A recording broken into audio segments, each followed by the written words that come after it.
sciamano che è arrivato dal Venezuela mi ha insegnato una cosa, se vogliamo,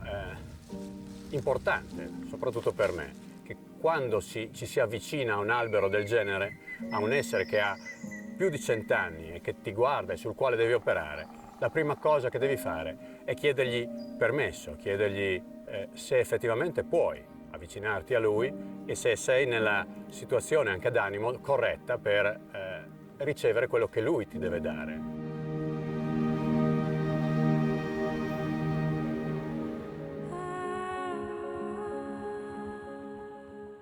Siamo nei prati del Planino di Tribil e siamo davanti a uno degli esemplari forse più maestosi dei castagni che circondano questi prati. Castagni che hanno più di 100 anni e che devono essere un po' rimessi in produzione. Per cui oggi vedremo un po' quelle che sono le tecniche per recuperare esemplari ultracentenari affinché possano ancora produrre e dare frutto.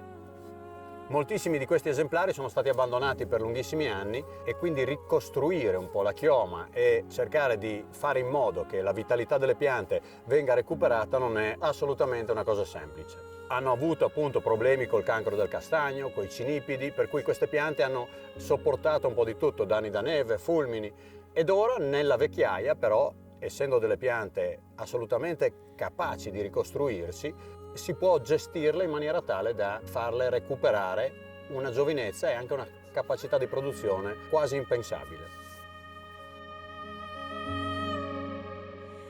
Gestire questi giganti in situazioni dove non si può arrivare con delle macchine semoventi, con delle piattaforme aeree, richiede di attrezzarsi con modalità operative diverse. Per questo si utilizza molto spesso il tree climbing e il tree climbing, quindi l'arrampicata in pianta in sicurezza, operato da professionisti che sanno dove potare e come potare, è una delle metodologie con la quale sono stati ripristinati numerosi castagneti in tutto l'arco alpino italiano, ma anche al sud, dove si sta sviluppando moltissimo questa tecnica proprio per la produzione e la ricostruzione dei castagni ultracentenari.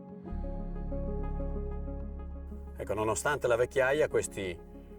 giovani rami sono in grado di crescere più di 20 cm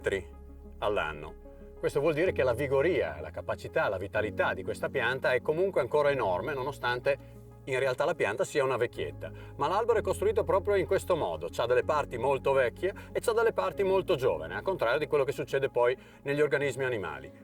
Per cui le parti giovani riescono a compensare quella che è la senescenza totale della pianta. Intervenire su questi grandi alberi vuol dire intervenire in maniera molto mirata e ogni singolo taglio deve essere fatto in maniera molto accurata. Questo è un taglio effettuato probabilmente dalla proprietà, ma è un taglio errato perché non rispetta quella che è la struttura della pianta, cioè il collare, e quindi crea un moncone all'interno del quale possono penetrare i parassiti. Il taglio corretto invece deve essere fatto in maniera tale da rispettare la struttura della pianta e fare in modo che la pianta possa chiudere questo taglio nel più breve tempo possibile, non solo a livello meccanico, ma anche fisiologico, che è in realtà il procedimento più rapido. Quindi qui la pianta capisce che c'è stato il taglio e lo chiude in tempi brevi, alimentando questo ramo che si chiama tiralinfa, che quindi prende molta più energia.